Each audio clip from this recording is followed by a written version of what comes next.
말씀의 제목은 인침받은 자들을 위한 은혜입니다. 인침받은 자들을 위한 은혜.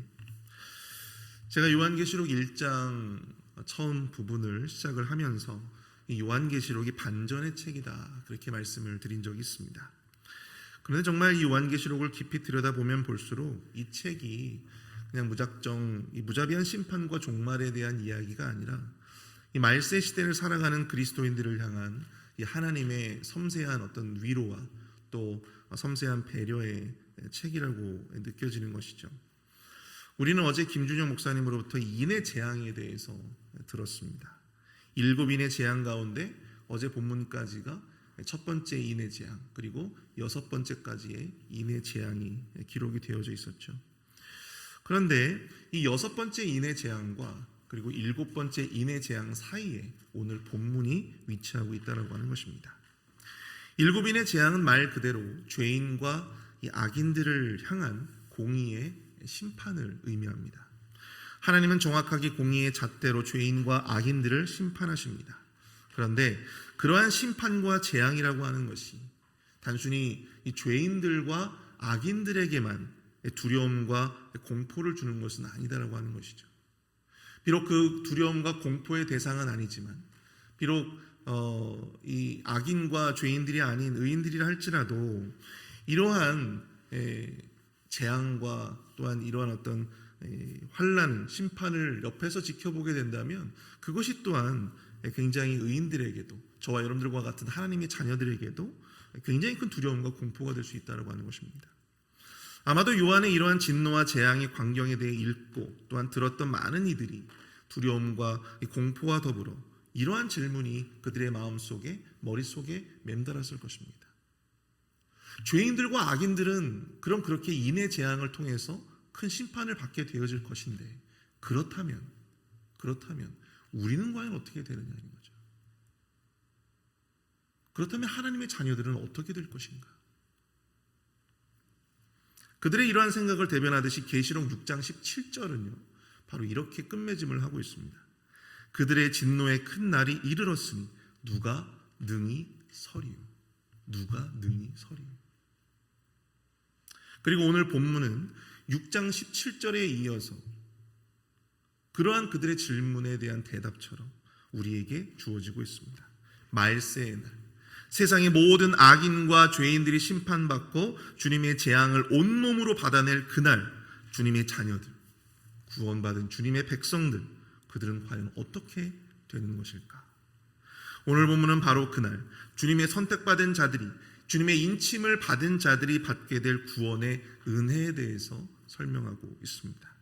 그리고 주님은 당신의 자녀들이 그날에 대한 두려움과 공포가 아니라 영적인 안도와 소망을 얻고 또 그날을 견디어내기를 원하신다고 하는 것이죠. 오늘 새벽에는 주님의 선택을 받은, 주님의 인침을 받은 구원받은 백성으로서 이 진노의 날, 재앙의 날에 우리가 받게 될 은혜들을 살펴보고, 오늘날 환난과 시련 속에서 우리 그리스도인으로서의 거룩한 정체성을 잃지 않고 살아가는 우리 모두에게 위로가 될 수 있는 그러한 메시지는 무엇인지, 진노와 재앙의 날에 주님의 선택을 받은 자들이 받게 될 그 은혜가 무엇인지 함께 살펴보고자 합니다. 인침받은 자들을 위한 은혜, 그 첫 번째는요, 그것은 바로 우리를 하나님께서 반드시 지켜주실 것이다 라고 하는 약속을 주셨다라고 하는 것입니다. 3절과 4절을 보십시오. 이르되 우리가 우리 하나님의 종들의 이마에 인치기까지 땅이나 바다나 나무들을 해하지 말라 하더라. 내가 인침을 받은 자의 수를 들으니 이스라엘 자손의 각 지파 중에서 인침을 받은 자들이 14만 4천이니. 오늘 본문 이 3절과 1절과 2절에서는요 4명의 천사가 등장하죠. 이들은 이 땅의 네 모퉁이에 서서 땅과 바다를 해롭게 할 권세, 그러니까 이 땅과 바다의 재앙을 내릴 그 권세를 주님으로부터 위임받았던 그러한 천사들이었습니다. 그런데 오늘 본문 3절을 보시면 다른 천사 하나가 등장하면서 하나님의 종들의 이마에 하나님의 그 인을 치기까지 땅이나 바다나 나무들을 해하지 말라, 그렇게 명령을 하고 있다는 것입니다. 그리고 그 인침을 받은 자의 총 숫자가 몇 명이에요? 14만 4천 명. 14만 4천 명. 주님의 인침을 받은 그 14만 4천 명. 이스라엘의 12지파마다 12,000명씩 모두 14만 4천 명의 사람들이 주님의 인침을 받게 될 것이다. 재앙과 진노의 날에 하나님의 구원을 경험하게 될 것이다. 그럼 장차 심판의 날 이 구원을 받을 사람이 오직 이 14만 4천 명밖에 없는 것일까요?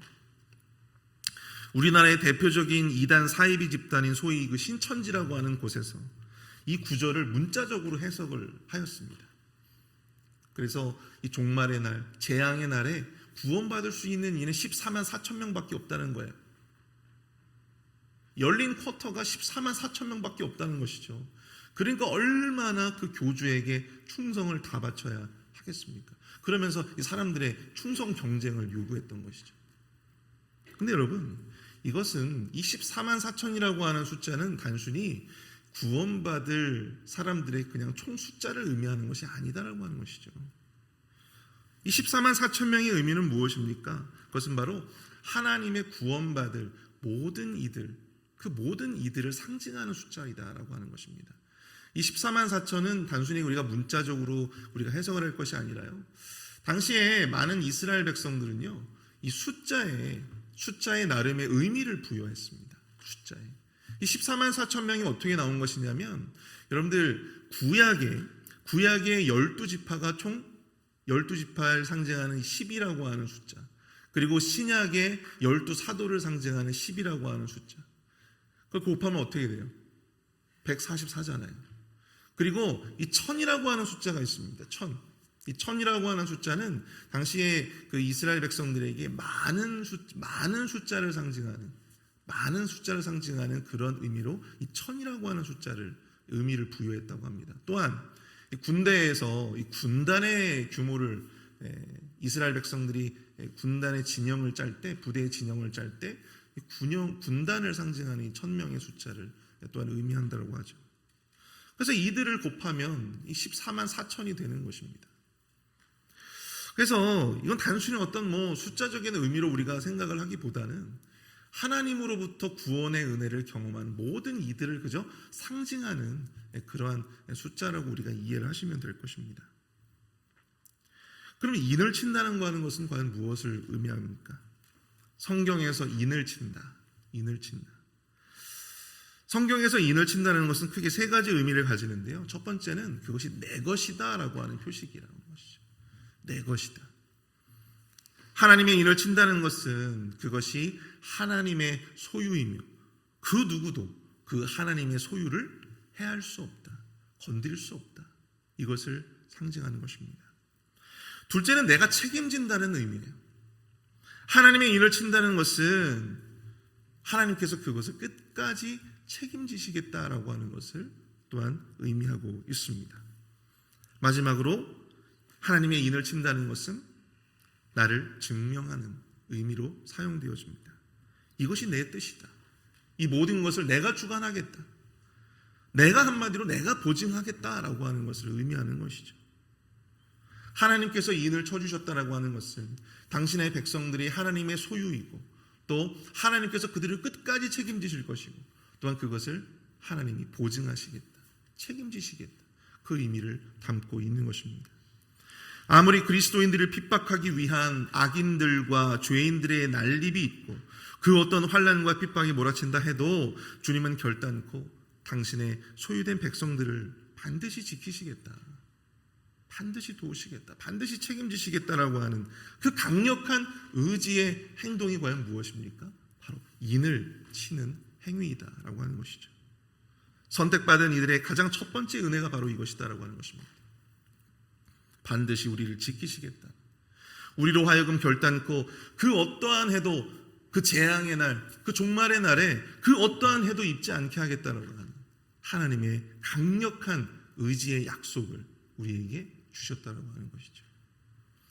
그리고 그러한 약속은 오늘 보면 13절과 14절을 통해서 반드시 성취될 것이다라고 하는 것을 우리에게 보여주고 있습니다. 13절과 14절을 보십시오. 장로 중 하나가 응답하여 나에게 이르되 이 흰옷 입은 자들이 누구며 또 어디서 왔느냐? 내가 말하기를 내 주여 당신이 아시나이다 하니 그가 나에게 이르되 이는 큰 환난에서 나오는 자들인데 어린 양의 피에 그 옷을 씻어 희게 하였느니라. 하나님을 찬송하고 하나님을 찬양했던 이 흰옷 입은 자들이 어떤 사람들이에요? 바로 그 종말의 날, 그 재앙의 날에 하나님의 인침을 입어서 하나님의 구원을 경험한 이들을 상징하는 것입니다. 주님의 인침을 받은 자들이 큰 환난에서 나와 어린 양의 피로 말미암아 희게 되어진 옷을 입고 주님을 찬양하게 될 것이다. 이 말씀은 여러분 그것이 반드시 주님의 약속대로 성취될 것이다라고 하는 것을 이야기해 주고 있는 것이죠. 여러분 우리가 출애굽기를 보시면 하나님이 이 모세에게 이 장자가 죽을 재앙을 이 애굽에 내릴 것을 말씀해 주시죠. 그리고 그 재앙을 내리기 전에 이스라엘 백성들에게 그 재앙을 피할 방법을 일러 주십니다. 그것이 무엇이었습니까? 집집마다 그 문설주에다가 뭘 바르는 거예요? 어린 양의 피. 늙은 양의 피도 아니고요. 어린 양의 피. 반드시 어린 양의 피로 그 문설주를 발라야만 했습니다. 어린 양의 피를 바른다는 것은 믿음으로 그들이 나는 하나님의 소유가 되었습니다. 나는 하나님의 뜻을 따르겠습니다. 내가 하나님의 말씀에 순종하겠습니다라고 하는 그 인정의 의미로 그들은 문설주에 어린 양의 피를 발랐습니다. 그리고 그 행위를 하나님께서 믿음으로 보시고 그들을 당신의 자녀로 당신의 백성으로 인정해 주셨어요. 그리고 그 피를 힘입어 이스라엘 백성들은 하나님의 재앙 속에서도 장자가 죽는 그 재앙 속에서도 하나님의 책임과 보호를 받을 수가 있었다라고 하는 사실입니다. 사랑하는 성도 여러분, 우리 모두는 주님으로부터 이미 인침을 받은 존재임을 기억하실 수 있기를 축복합니다. 어린 양의 피로 말미암아 우리는 죄의 자녀가 아니라 다름 아닌 하나님의 자녀가 되었다라고 하는 것이죠. 인침을 통해서 우리는 하나님의 특별한 자녀로 인정받았고 말세의 시대에 그 어떤 환난과 시련 속에서도 하나님은 당신의 인을 소유한 우리를 반드시 지켜주실 줄 믿습니다. 그 어떠한 재앙도 그 어떠한 환난도 우리를 주님과의 관계에서 끊어낼 수 없고 또 그것이 아무리 크고 무서운 일이다 할지라도 그것이 우리에게 그 어떠한 해도 입힐 수 없음을 기억하시는 저와 여러분들이 되실 수 있기를 축복합니다. 한 성도님이 저에게 그런 말씀을 하셨던 것이 생각납니다. 요즘에 그분의 가정 가운데 조금 큰 어려움들이 좀 있으셨던 것 같아요. 그래서 이제 저에게 말씀을 해주시는데 주변 사람들에게 아무리 이런 이야기들을 하고 기도를 부탁해도 아무도 자기를 위해서 기도해 주지 않는 것 같다라고 하는 그런 느낌이 든다는 것이죠. 그러면서 많이 아쉬워하셨습니다. 말씀을 준비하면서 그분의 생각이 많이 났어요. 나를 위해서 기도해 줄 사람 하나 없다고 여겨지는 그분의 마음이 느껴졌습니다. 그분의 그러한 절망의 순간에도 주님은 여전히 말씀하신다라고 하는 것이죠. 너는 내 것이다. 내가 끝까지 너의 인생을 책임지겠다. 내가 보증한다. 그 어떠한 세상의 위협도 하나님의 소유된 당신의 자녀를 함부로 할 수 없고 또 흔들 수 없음을 여러분들 기억하실 수 있기를 축복합니다. 이 놀라운 은혜가 저와 여러분들 모두에게 다름 아닌 이미 앞으로가 아니라 이미 우리에게 주어진 줄로 믿습니다. 이 믿음이 우리의 환난으로부터 우리를 온전히 건져내 주실 줄 믿습니다. 이 믿음이야말로 우리가 이런 큰 환난을 극복해 줄 주님의 능력이 될 줄 믿습니다. 두 번째, 우리가 선택받은 자들을 위한, 인침받은 자들을 위한 은혜 그 두 번째는요, 바로 우리와 함께 하심으로 인한 채움과 위로를 주신다라고 하는 것입니다. 우리와 함께 하심으로 인한 채움과 위로를 주신다. 15절을 보십시오. 그러므로 그들이 하나님의 보좌 앞에 있고 또 그의 성전에서 밤낮 하나님을 섬김에 보좌에 앉으신 이가 그들 위에 장막을 치리니. 오늘 보면 15절에서 하나님은 큰 환난에서 나온 흰옷 입은 자들이 하나님의 성전에서 밤낮으로 하나님을 섬길 것이고 보좌에 앉으신 이는 그들 위에 뭘 칠 거라고 말씀하십니까? 장막을 칠 것이다. 장막을 칠 것이다. 자, 여기서 장막을 친다라고 하는 것이 무슨 의미입니까? 우리 위에 장막을 치신대요. 장막을 친다라고 하는 것은 하나님께서 당신의 백성들과 함께 하신다라고 하는 것을 의미해요. 임마누엘, 우리와 함께 거하시는 하나님, 우리와 함께 거하시는 주님. 하나님께서 당신의 백성들 가운데 거하시겠다는 구약의 오랜 약속을 성취하시는 그러한 말씀인 것이죠. 16절과 17절을 보십시오. 그들이 다시는 줄이지도 아니하며 목마르지도 아니하고 해나 아무 뜨거운 기운에 상하지도 아니하리니 이는 보좌 가운데 계신 어린 양이 그들의 목자가 되사 생명수 샘으로 인도하시고 하나님께서 그들의 눈에서 모든 눈물을 씻어 주실 것이라. 아멘. 하나님과 함께 거하는 그 은혜를 누리는 자들에게 어떠한 체험과 어떠한 위로가 그들과 함께하고 있습니까?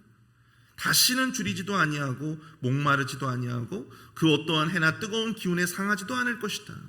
뿐만 아니라 우리의 뭐가 되어 주신대요? 목자가 되어 주신다고 하십니다. 그래서 생명수 샘으로 우리를 인도해 주실 것이라고 합니다. 우리의 눈에서 모든 눈물을 씻어 주시겠다 약속해 주시죠. 사랑하는 성도 여러분, 이 체험과 이 위로의 은혜는 비단 여러분들 이 종말의 시대, 앞으로의 어떤 미래에 벌어질 그런 일만을 뜻하지 않습니다. 말세 시대를 살아가는 지금 이 순간에도 당신의 인침을 받은 우리 모두의 삶 가운데 주님은 친히 당신의 장막을 세우시고 우리와 함께 하시며 또한 그 함께 하심으로 말미암은 체험과 위로의 은혜를 지금 이 순간에도 우리의 삶의 그 현장에서 반드시 이루어내실 것이다라고 하는 사실이죠. 이 먼 타국에서 참 목회자로 살아가는 것이 참 쉬운 일은 아니었습니다. 목회를 하면서 여러 사람들을 상대하면서 참 현타가 올 때가 한두 번이 아니에요. 그런데 그럼에도 불구하고 이렇게 목회의 여정을 계속 해올 수 있었던 것은 저의 삶의 현장 속에서 친히 우리 주님이 친히 장막을 세워주시고 함께 해주심을 경험했기 때문입니다. 주님이 나와 함께 하심으로 인한 체험과 위로를 저희 삶의 현장에서, 목회의 현장에서 경험할 수 있도록 해주셨기 때문이죠. 제가 예전에도 한번 그 간증을 한 적이 있었는데, 제가 달라스에서 이제 파트 사역자로 사역할 때, 그때 저의 그 보직이 방송실에서 사역을 하는 거였습니다. 방송실. 교회가 크니까 거기 방송실이 있었어요. 거기에 소속된 목회자들이 있었습니다. 주일마다 다른 곳에 갈 수는 없었어요. 이 사람들은 매 주일마다 방송실에 처박혀서 동영상과 카메라와 그리고 또 예배 자막에 씨름을 한 적이 있었습니다. 저도 다른 목사님들처럼 성도님들과 함께 교제도 하고 싶고 또 설교도 하고 싶고 또 말씀도 전하고 싶고 성경 공부도 인도해보고 싶고 이 교회에서 이 목회자로서의 어떤 선한 영향력을 좀 끼치고 싶은 영적인 욕구가 있었음에도 불구하고 근데 그 교회에서는 그럴 수가 없었어요. 제 보직이 그런 보직이었기 때문입니다. 그래서 큰 교회에서 사역하고 있었음에도 제 마음은 오히려 공허해졌어요. 제 스스로 목사가 아니라 마치 방송실 직원처럼 그렇게 느껴졌습니다. 이 정체성의 혼란을 경험한 것이죠. 그래서 길게 사역할 수가 없었습니다. 그래서 그 교회에서 한 1년이 채 안 돼서 우리 교회와 연결이 되게 되었고 저희 교회로 이제 부임을 해오게 된 것이죠. 그 교회에서 마지막 주일 예배를 드리는데요. 사임 인사도 이 방송실 직원답게 사임 인사도 동영상으로 사임 인사를 했어요. 동영상으로. 마지막 주일 예배를 드리고 이 교회에서 지난날의 어떤 저의 모습을 회상하면서 아주 센치하게 또 이렇게 교회 주변을 돌면서 이렇게 혼자 생각에 빠지고 있었는데 그런데 그때 어떠한 성도님이 저를 이렇게 붙잡는 거예요. 그러면서 이런 말씀을 하시는 겁니다. 서재원 목사님이시죠? 근데 저는 그때까지 아무도 어떤 성도들도 저를 기억하지 못할 거라고 생각을 했거든요. 서재원 목사님이시죠? 예. 제가 목사님 새벽에 말씀 전하실 때 그 말씀에 참 은혜를 많이 받았습니다. 근데 다른 교회를 가신다고 하니까 너무 아쉽다고. 혹시 그 가시는 교회의 이름을 좀 알 수 있냐고. 제가 그 홈페이지에 들어가서 목사님 설교 올려주시면 제가 꼭 한번 들어보겠다고. 근데 그런 말씀을 하시는 거였어요. 저는 그분의 성함도 모릅니다. 그분이 어떤 분인지도 몰라요. 그런데 그분이 저에게 주셨던 그 말씀이 아무도 나를 기억해 줄 수 없었던 어떤 그런 교회 상황 속에서 굉장히 마음이 공허했던 저에게 굉장히 큰 위로로 저에게 다가왔습니다. 지금도 그분이 그 말씀을 지키고 계신지는 잘 모르겠습니다. 하지만 그분의 그 말씀이, 그분의 그 위로가 하나님께서 저에게 주시는 위로가 아니었나, 그런 생각들을 해보게 됩니다. 사랑하는 성도 여러분, 우리의 삶 속에 주님이 친히 장막을 세워주시기를 축복합니다. 주님의 장막 아래 거하는 우리에게 하나님의 체험과 위로가 있게 되시길 축복합니다. 또 한 가지, 우리가 누군가에게 이 하나님의 체험과 위로의 도구가 될 수 있기를 축복합니다. 공허하고 또 아무도 나를 위해서 기도해 주지 않을 것 같은 이런 어떤 마음의 어떤 절망과 또 공허함이 생기는, 누구나 다 그런 때가 있거든요. 이 말세 시대를 살아가면서 누구나 다 그런 경험들을 할 때가 있어요. 그럴 때 그 사람의 마음 가운데 불을 지르고 그 사람의 마음 가운데 고통을 주는 그런 도구로만 우리가 쓰임받는 것이 아니라, 정말 누군가 그 절망과 그런 공허함 가운데 하루하루 이렇게 살아가고 있는 그들에게 우리가 체험과 위로의 도구로서 하나님 앞에 쓰임받을 수 있었으면 얼마나 좋을까. 우리 교회에, 우리 교회 공동체에 그런 분들이 많아지면 얼마나 좋을까라고 하는 생각들을 이 말씀을 묵상하면서 하게 되었습니다. 누군가를 힘겹게 하고 누군가를 고통스럽게 하는 존재가 아니라, 누군가를 시험에 빠뜨리는 그런 존재가 아니라, 환난과 시련 속에서 눈물 흘리는 우리의 형제와 자매들에게 하나님의 체험과 위로를 전할 수 있는 그런 도구로 온전히 쓰임받는 저와 여러분들이 되실 수 있기를 축복합니다. 오늘 다 함께 말씀을 생각하시면서 이 시간 함께 좀 기도하겠는데요. 환난과 시련이 극심한 이 말세의 시대를 살아가는 우리 그리스도인들을 향한 주님의 위로와 또 주님의 그 섬세한 그런 위로와 소망을 경험하게 하여 주시옵소서. 우리를 반드시 책임지시고 지키시겠다라고 하는 주님의 약속 더욱더 믿음으로 신뢰하게 하여 주시며, 주님이 함께 하심으로 말미암는 참된 체험과 또한 위로가 우리의 삶에 있을 수 있도록, 또한 우리가 그러한 도구로, 주님의 도구로 쓰임받을 수 있도록 우리 함께 이 시간 기도로 나아가도록 하겠습니다. 함께 기도합니다.